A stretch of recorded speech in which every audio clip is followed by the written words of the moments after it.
Welcome to Spirits and Screams.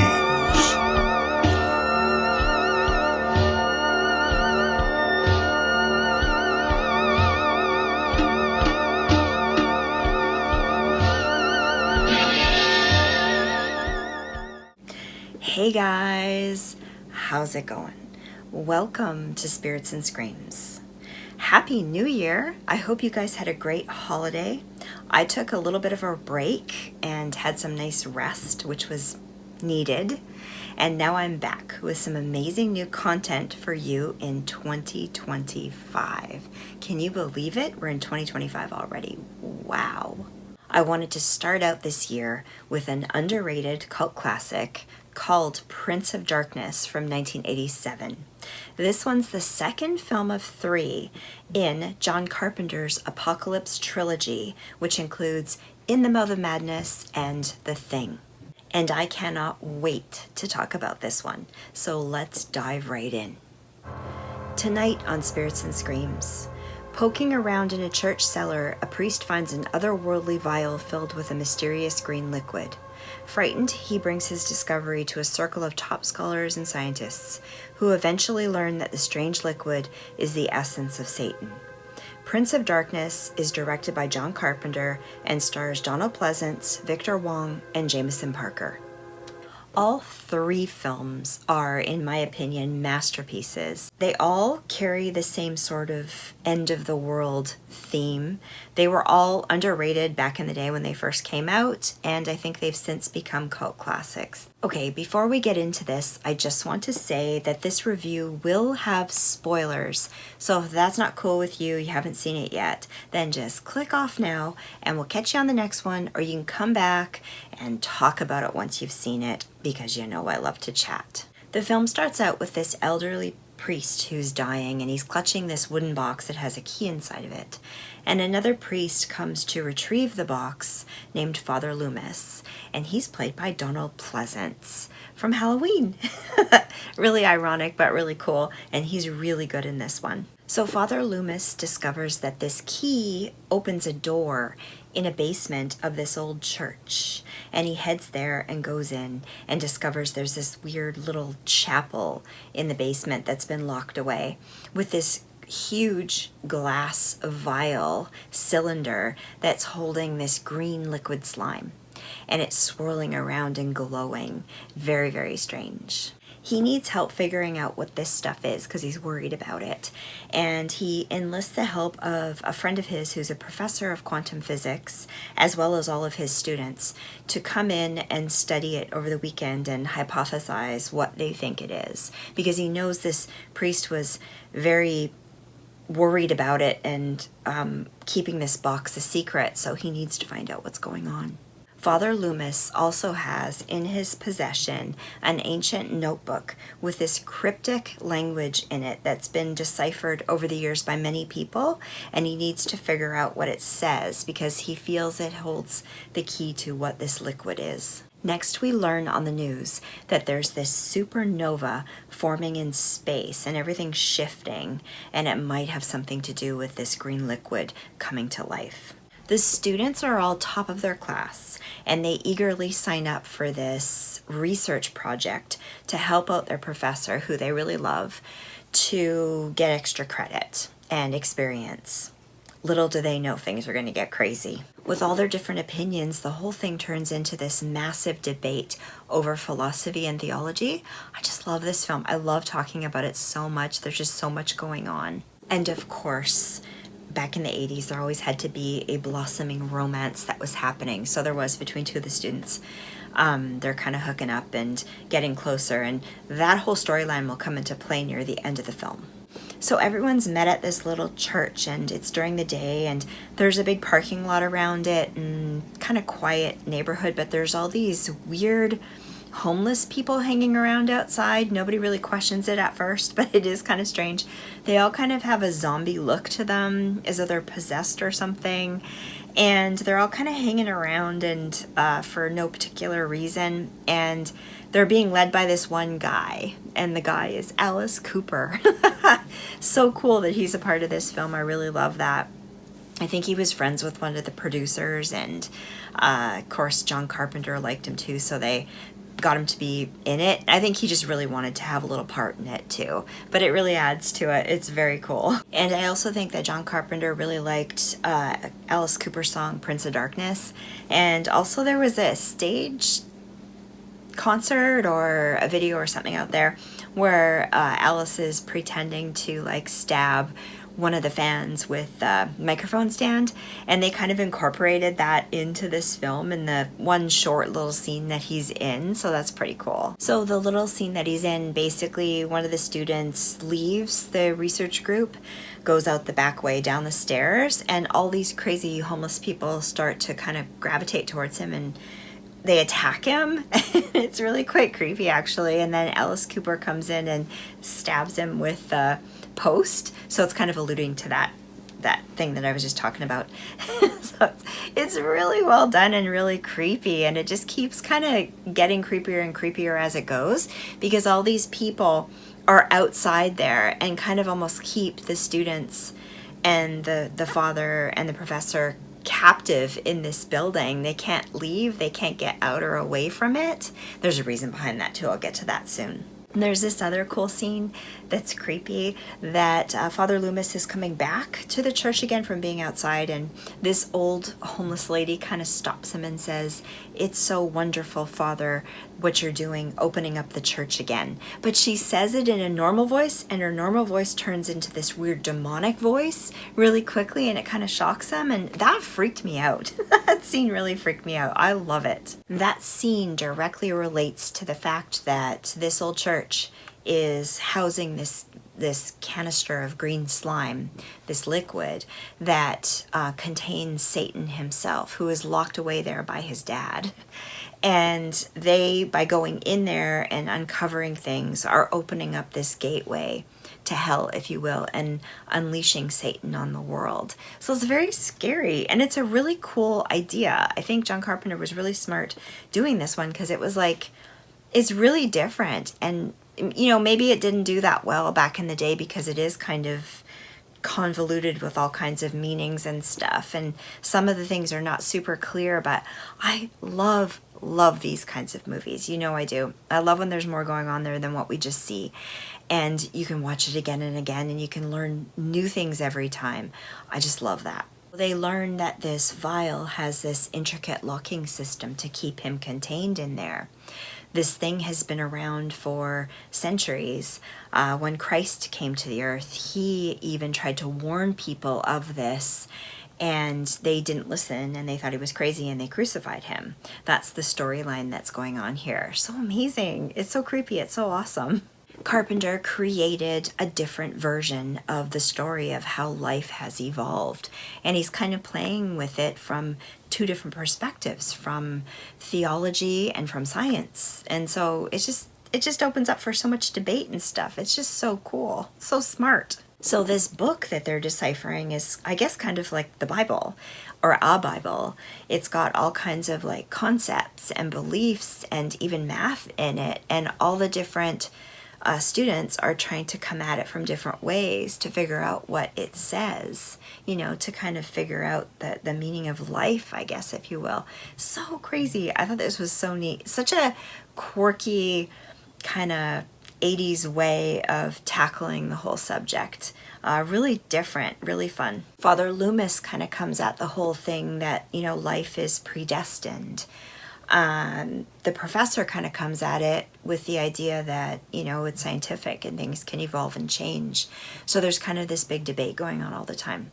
Anyhow, one of the students eventually decides, I'm going down to the basement and I'm going to go check out what's down there and see what's happening. She goes down, she discovers the vial. She has a discussion with this guy about what it is or what's happening with it, and they're both really drawn to it. The guy eventually leaves and leaves her there by herself, and the liquid shoots out, hits her in the face, into her mouth, and she becomes possessed. She doesn't know what's going on at that point. It's so well done. Just this glowing green liquid, and just the effects that they had. with stuff, the practical effects and the ways that they chose to kind of show things, really, really scary, really creepy. So they created many really cool visual effects with this film. One being the liquid that's in this glass vial is actually dripping upwards towards the ceiling. And that's really cool effects. They didn't have computers and stuff back then. So what they did was they filmed water dripping on film footage and then flipped the footage upside down in the editing process, so the liquid looks like it's dripping up. That accompanied with the sort of green glow that's happening. So very, very cool. I really love that. I've seen that effect many times in different films over the years. Pretty sure they got it from this film. So as we go, it's very tense. One by one, the students get possessed, like from each other. So it's as though they're spreading a virus or something. So that's kind of cool too.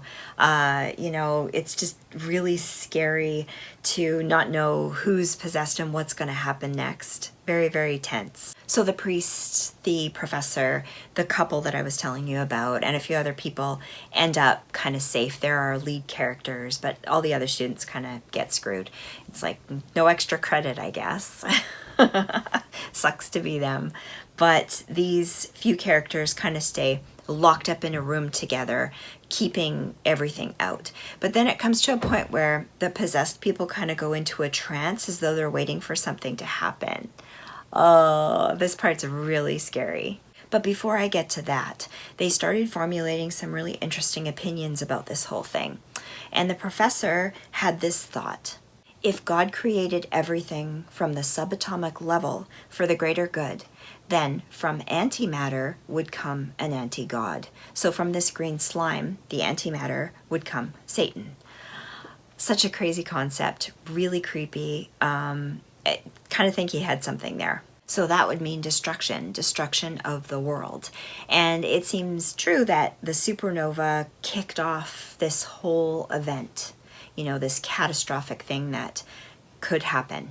And I guess that, you know, they could be right. Hopefully, when they get through, they find out that they can change things and it's not all predestined, because that would be a scary concept too. But see what I mean? You can talk about this and analyze it and go over and over it a million times and come up with different endings. It's just really, really cool. And if you really start thinking about it and wrap your head around it, you know, you can kind of think that he's come up with a whole new concept and everything that we know to be true is not true. And that's kind of what they play out, the characters play out in this film. That maybe everything that they were led to believe and raised with is not real and it's all different and things are really screwed. And what are they going to do to fix it? So they decide they've got to get out of there and warn the world of what's happening so that they can save themselves, so that Satan's going to take over the world. Problem is, they're stuck in there because all those creepy zombie creature possessed people are all forming outside of the building and won't let them leave. They try a bunch of times to go, but they can't. And there's some really tense moments where they're jumping out of windows and having to climb back up really fast, because they realize they're going to get killed or turn possessed if they let the people get them. But oh my God, it's so crazy, so cool. I love this film. And to add to that whole idea that there's people outside, there's also some people inside, the students that have changed into possessed demons or whatever minions to help Satan carry out his thing. So scary. They end up kind of split up and trying to be very quiet and just flipping out, trying to figure out how they're going to get out of this mess. And it just kind of, it's so tense and so crazy. You feel like you're stuck in there with them. It's very claustrophobic. It's very, very crazy. And the effects are so well done. Practical effects, really, really good. There's one scene also with one of the students that gets possessed, and she kind of symbolically becomes pregnant, as though a demon baby is going to be born from her or something like that. And she's kind of in a trance, laying on a bed, and her tummy's growing, you know, exponentially fast. But it's kind of symbolic in that she's becoming possessed by one of the top demons that's going to actually be able to open up that gateway to let Satan out. So it's kind of like she's being reborn. There's a rebirth that she's going from human to becoming a minion, you know, to be able to do that. A gatekeeper, if you will. It's so scary. It's so gross. Her skin's like falling off, and it's just so well done. It's well acted too, that it's just, you got to see it. I love that scene. I want to watch it again to watch that scene, actually, because it's so good. And I also should say that some of the characters keep having this recurring dream, almost like a premonition kind of thing of the future. So they're not really sure. It's weird, and they're not really sure what it's about, but you kind of learn at the end what it's about. So the green liquid is kind of a neat thing that John Carpenter uses in the movie The Thing as well, in a different way. But it's neat because the liquid kind of transfers from person to person, host to host, kind of like making them become reanimated with a demonic entity inside of them. And it kind of happens person to person, much like in The Thing, where the alien creature kind of transfers as people come close to each other, transfers from host to host to host. So I thought that was a really neat idea too. I guess he thought it was a good idea that he needed to repeat it again as well. There's also another student who's on the computer working all the time and chatting with the professor, and she becomes possessed unknowingly. You know, the professor doesn't realize it, and it's kind of sad. But she's typing on the computer the same sentence over and over and over. It says, "You won't be saved by the Holy Ghost. You won't be saved by the God of Plutonium," which raises an interesting point too, because it's kind of science and religion kind of going on there, meaning you're not going to be saved by God. You could also look at it in terms of religion versus science, that neither one of those is going to save you either, which is terrifying to think, right? That nobody's right and there's no way to fix this. I just love this movie though, because you really could think about this for a long time. I'm sure that there are a lot of you out there that have different theories about it as well. I'm sure I'm just touching the surface of it when I'm talking about it, but I'd love to chat about it. Please share your long comments in the comments below and let's talk. This recurring dream that they keep having also kind of shows them a little bit of the future, and they're thinking maybe because they can see the future, there's a way to change things. I don't know. And I forgot to mention there's one student that has a bruise on her arm, and it kind of transforms into a symbol, and kind of freaked out about the whole thing. But that symbol, fun fact, is the logo from Blue Oyster Cult. I thought that was really cool. So there's lots of music references going on in this movie. All right, so eventually the people that are not possessed, that are locked in the room, the possessed people start to come out of that trance that they were in and start coming towards those people, because they got to get things going on. They're going to attack them. The girl that was pregnant, that's the gatekeeper, well, while she's possessed, she's walking towards this mirror and she touches it, and it kind of turns into almost like a pool of water. And how they achieved that effect is really cool. They used mercury laid down, and so anytime someone's hand would go near it, it would react to the hand and have like that sort of, you know, rings of water kind of forming. And then they flipped the film, you know, sideways so it looked like it was part of the mirror. So that's pretty cool. And that girl goes towards the mirror. And remember I told you about the couple? Well, the woman from that couple, she decides the only way she can stop this woman from reaching into the mirror and grabbing Satan out and releasing him and opening up the gates of hell is if she lunges, grabs onto the girl, pushes her through this gateway together, and maybe somehow she can climb back out and get out. So against the guy's wishes, she does this. She lunges towards her. They both go flying through the gateway, and the mirror closes up solid, and she disappears forever, and she can't get back. And it's very sad. Very heartbreaking that happens. When they plunge together through the mirror, another effect that they did was they used John Carpenter's pool in his backyard, and they filmed the two of them kind of swimming underwater to make it look like they'd gone through this, you know, portal into hell. Very creepy, very scary, but it doesn't end there. We have a few days later or weeks later, the boyfriend is in his apartment or whatever, and he's still very sad. He wakes up from a dream, or we think he wakes up from a dream, and he walks over to the mirror and he goes to touch it. And then the movie ends. So we never know what happened to the girl, if she was ever saved, but we know that she stopped the catastrophic event from happening, and the gate of hell was not opened, and everybody was saved from Satan, and she changed history. The movie ends. When the credits roll, we see an extra scene, and we see that dream kind of being replayed, but now we see a little bit more, and the girl that went and saved the world and plunged through the gate, her face pops up within that little scenario. So you're kind of left to wonder, is there going to be a part 2, or what's going to happen here? Is she still alive somewhere? And so anyway, that even in itself makes you think, what happened?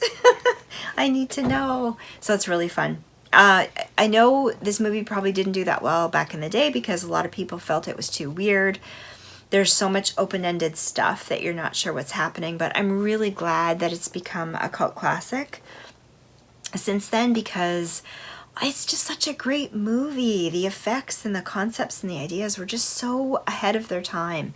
So cool. John Carpenter did an amazing job on this one. I gotta say, I'm gonna review the other 2 films as well, The Thing and In the Mouth of Madness, both of which I liked as well. I feel like this movie is maybe my favorite John Carpenter film of all time. I like the Halloween movies too, don't get me wrong, but I just love this one so much. I have it in my collection. I watch it from time to time. I love talking about it. It's just so cool. I highly recommend that you guys check it out. And I guess right now I should do my rating. So for my review of this film, Prince of Darkness, I'm going to give it a 5 out of 5. A Spirits and Screams cult classic. I freaking love this film, because I do. And I really recommend that you check it out if you haven't yet. And I welcome all your comments down below too if you have seen it. Like I said, there's probably lots more stuff I didn't talk about here that you guys know you can share with me about this film. Yeah, you guys, I thought this was a really fun one to come back to for starting out the year 2025 and chat about. And like I said, I am going to review the other 2 films, The Thing and In the Mouth of Madness, of course, probably the next couple of videos that I do. You guys, it's so good to be back. It was nice having a rest though, I gotta say. So, you know what? If you like this video, give it a like, because it helps me out a lot. And don't forget to subscribe to the channel, because there's lots of really cool content coming this year, for sure. And I want you to be part of the group. It'll be a lot of fun. You guys, I want to say, I think that's it. So have a great rest of your evening, and we will see you again on the next one. Bye, guys.